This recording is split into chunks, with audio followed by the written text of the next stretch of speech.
जैसे अमेरिका अपनी प्रॉक्सीज बना के रखता है, जैसे यूके अपनी प्रॉक्सीज बना के रखता है, उसी तरीके से ईरान मानता है कि हम अपनी प्रॉक्सीज बना के रखेंगे।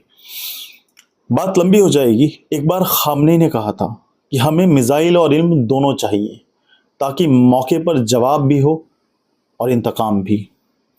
खुमैनी से खामनेई तक का एक फिक्री सफ़र है। खुमैनी ने इनकलाब दिया, खामनेई ने उस इनकलाब को हिकमत और होशियारी से ज़िंदा रखा। आज भी उनका निज़ाम हर नौजवान को इज़्ज़त, वफादारी और कुर्बानी का सबक देता है। हर नौरूज़, हर आशूरा, हर कुद्स डे ईरान में नहीं, पूरी दुनिया के मुसलमानों में मनाया जाता है।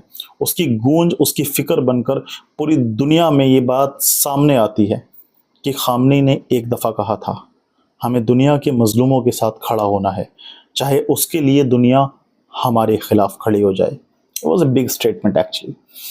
ईरान का सफ़र यहाँ ख़त्म नहीं होता है। उस पर पाबंदियाँ, उस पर सैंक्शंस का तूफान बरपा हो गया।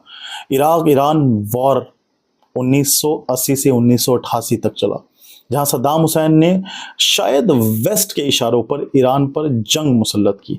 शायद मैं इसलिए कह रहा हूं क्योंकि अलग अलग एक्सपर्ट्स के इस पे अलग अलग व्यूज़ हो सकते हैं। कुछ एक्सपर्ट्स मानते हैं कि सद्दाम की इंटरनल पॉलिटिक्स इतनी क्रम्बल हो चुकी थी कि उसको ईरान पर अटैक करना पड़ा। कुछ एक्सपर्ट्स मानते हैं कि उसने वेस्ट के इशारों पर अटैक किया। लाखों शहीद हुए, पर ईरान झुका नहीं। फिर आई न्यूक्लियर एनर्जी की चिंगारी, जिसे दुनिया ने थ्रेट समझा। JCPOA यानी joint comprehensive plan of action से लेके डोनाल्ड ट्रंप के विड्रॉन तक ईरान पर हर वक्त पॉलिटिकल प्रेशर रहा। पर ईरान ने हर दफ़ा कहा, हम एक आइडिया हैं, हम एक थॉट हैं, हमें रोका नहीं जा सकता। हम उस बहते पानी की तरह है जिसको आखिर में समंदर के अंदर घुल जाना होता है, और समंदर भी हम खुद हैं।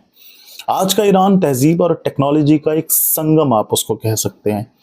आज का ईरान एक पैराडॉक्स है, जहां एक तरफ चाडोर है और दूसरी तरफ रॉकेट साइंस है। Iran science, aerospace, AI, nano technology, missile development, nuclear energy में आगे बढ़ रहा है। साथ ही साथ पर्शियन पोइट्री, सिनेमा और लिटरेचर रिव्यू दुनिया भर में सराहा जा रहा है। जब भी दुनिया में जुल्म होगा, ईरान के लोग लब्बैक कहकर खामोशी तोड़ देंगे। उम्मीद तो ईरान से यही की जाती है। कासिम सुलेमानी जैसे लोग दुनिया के अंदर, जिनको तमाम नामों से पहचाना जाता है, जिनको वेस्ट कुछ और कहता है, साउथ कुछ और कहता है,